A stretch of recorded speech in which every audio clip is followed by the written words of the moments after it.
intentions were. I hope they were kidding around.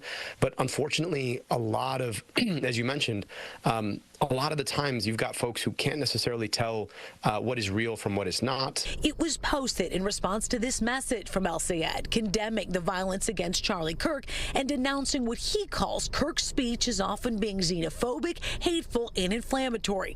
El Sayed saying be cautious with what you consume on social. Just make sure that when you're consuming things on the internet, make sure you give it a whiff test before you actually believe what you're seeing. Now, we did reach out to Kevin Kievsky's campaign both by phone and by email. We did not get a response back in time for this story. However, we did check X, and he did make a subsequent post after this all unfolded in the last 48 hours, saying that the post of the AI video was clearly satirical and not real, and then went on to explain more on El Sayed's views and that was really the point of posting this. Nonetheless, though, if you're doing that death scroll in bed at night, some of these AI videos, they will absolutely trick you. Then you start posting them, and you can see how it all goes viral. Reporting live, Jessica Dupnack on The Edge. Well, Jessica, if I'm someone who's watching right now and can't tell the difference, is there somewhere, I'm sure people are wondering, can I go? Can I put it in there and see if it's real or if it's not? I mean, is there any way to monitor this or check that?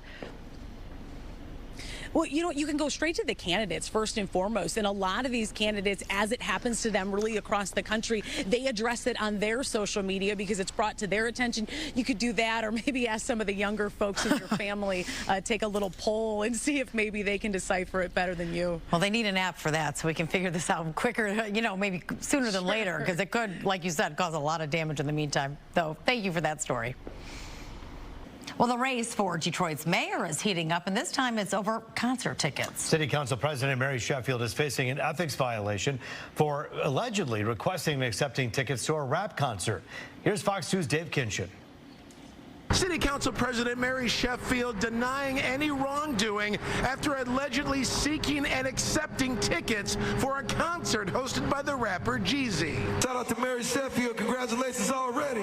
That rapper even giving Sheffield a shout out at a show in a video posted to her Instagram page dated September 13th. City Hall sources say Sheffield inquired about and got several tickets after taking requests from her supporters and community members. Her campaign says Sheffield did not use the tickets herself, but it's still raising questions about ethics as the city has a ban on officials accepting gifts.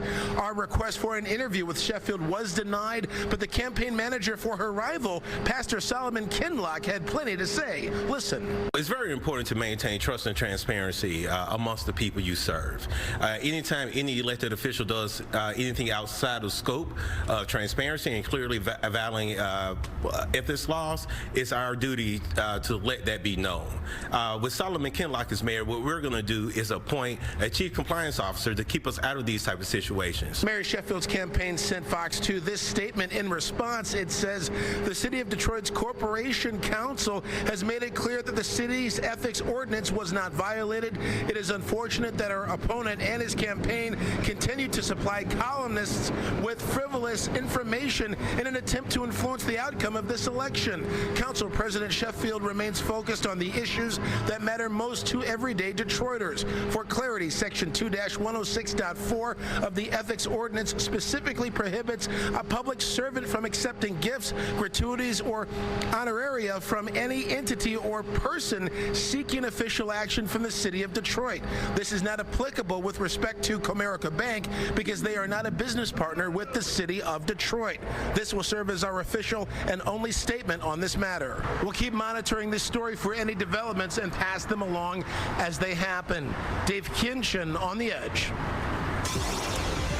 All right, turning to the weather, we've needed some rain for some time, and we're going to get it this week. Yeah, it was really even humid out there today, Rich, and but we did see some sunshine in the end. Yes, it's called an unsettled pattern. It started yesterday with some showers. Today we had showers, and then more of the same Tuesday, Wednesday, Thursday. Also, we're watching very powerful Hurricane Gabrielle. Thankfully, it made its closest approach to Bermuda this afternoon, about 150 miles east of Bermuda. Now it's starting to peel away, so problem now just for the shipping lanes of the North Atlantic. Around here, you can see clusters of showers through Iowa, southern Wisconsin, some showers up around Sault Ste. Marie and Newberry. Also some steadier rains here in eastern Ohio and western Pennsylvania. Now, we did see some showers this afternoon, late this morning as well. Some had brief heavy downpours in Wayne County. Right now, things are pretty quiet out there. There are some showers building once again over Lake Michigan, and some of this action may work into our region late tonight. How about some live pictures right here in Southfield? Pretty quiet as numbers are falling into the middle 60s in a lot of areas. Here are those daytime highs today. 75 for us, even with mostly cloudy skies. 76 Traverse City, 76s for Mount Pleasant and for Bad Axe up in the thumb. The numbers show 75 and 62, so above average for this time of September. Here are those average numbers. Remember, we did officially welcome fall this afternoon, so summer is now behind us. How about the record high? 1941, 91 degrees. Today's rainfall just under a half an inch at Metro Airport. Not all of us saw those brief heavy downpours. Right now, numbers falling through the middle 60s. Take a look at the winds, pretty light out of the south and southwest. Now, the visibility chart tells us where some of that fog is developing, close to Port Huron, down close to the Michigan-Ohio border region. 74 in Chicago, so quite warm in the Windy City. 66 Muskegon, 59 up there in Marquette. So this boundary is going to be with us for the next couple of days. Eventually, it sags off to the south, but the upper level low is going to stay to our north. What that means is we're going to see more scattered showers tomorrow and especially Wednesday. You'll see an improving forecast heading into the weekend. So a stray shower, some areas of fog down to 62. Tomorrow, like today, will not be an all-day soaker, but a few showers, especially for the afternoon. Right there, the 7-day forecast. It's Wednesday that brings the wettest day this week. And then how about that? Saturday, close to 80 degrees. Remember, always get the latest forecast. You can check the radar and the numbers for you on the Fox 2 Weather app. Download it for free in the App Store or in Google Play. Taryn, another check at 4 a.m. All right, Rich, thanks. Well, an afternoon nightmare for some drivers in Warren. All I-696 westbound lanes near Van Dyke were closed for a few hours following a cement truck crash. Michigan State Police have reopened all lanes. We checked, and there are no reports of injuries linked to that crash. Well, following the tragic death of a young Metro Detroit boy inside that hyperbaric chamber, his family is filing a $100 million lawsuit in an effort to hold those responsible accountable. 5-year-old Thomas Cooper was receiving treatment at the Oxford Center in Troy when the chamber burst into flames, killing him and hurting his mom when she tried to get him out. Feiger Law filed the negligent lawsuit against the center, manufacturer, and 4 medical professionals charged in criminal court. Safety first should have been the mindset of this company and every single person that we've put onto this lawsuit. And you know what? Not only was safety last, it was a negative. It wasn't even a consideration. It wasn't even on the menu. Attorney James Harrington also says he thinks the Attorney General could look at possible criminal charges for the manufacturer of the chamber.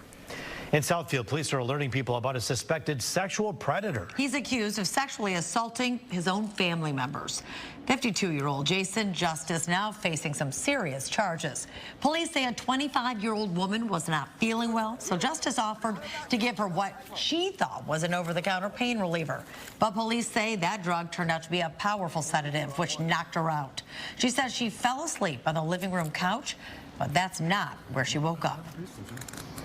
At the time that she fell asleep, she was wearing a t-shirt, sweatshirt, and sweatpants.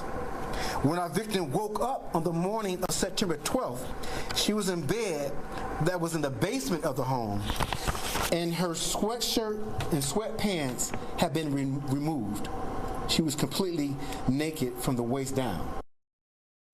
2 teens in the family are also accusing the suspect of sex crimes. Investigators fear there could be even more potential victims. A suspect in a stabbing at the University of Michigan has been charged. 33-year-old Legarian Thomas allegedly stabbed someone because they wouldn't let him into a construction site on campus. He was given a $100,000 bond in order to wear a GPS tether if released. He's due back in court next month. Tonight, a chance to heal together for those who have lost a loved one to gun violence. Crime Stoppers hosted its 100 Mothers in White event at Wayne County Community College. On hand, mothers who have lost a child to gun violence. The goal is to help families turn their pain into power and promote peace. We have to hold events like this because we have to promote peace. We have to become more peace conscious. We are violent conscious. We are combative conscious. We are conscious. We are confrontational as a society. We have to do something to interrupt this. And this one day a month helps us to interrupt that violence and to promote peace. The event was put on in partnership with Code 22, a nonprofit that works to create peace on the 22nd day of each month. Well, Jimmy Kimmel is reinstated. Disney says the comedian's late night show will return tomorrow night. The latest on the situation when we come back.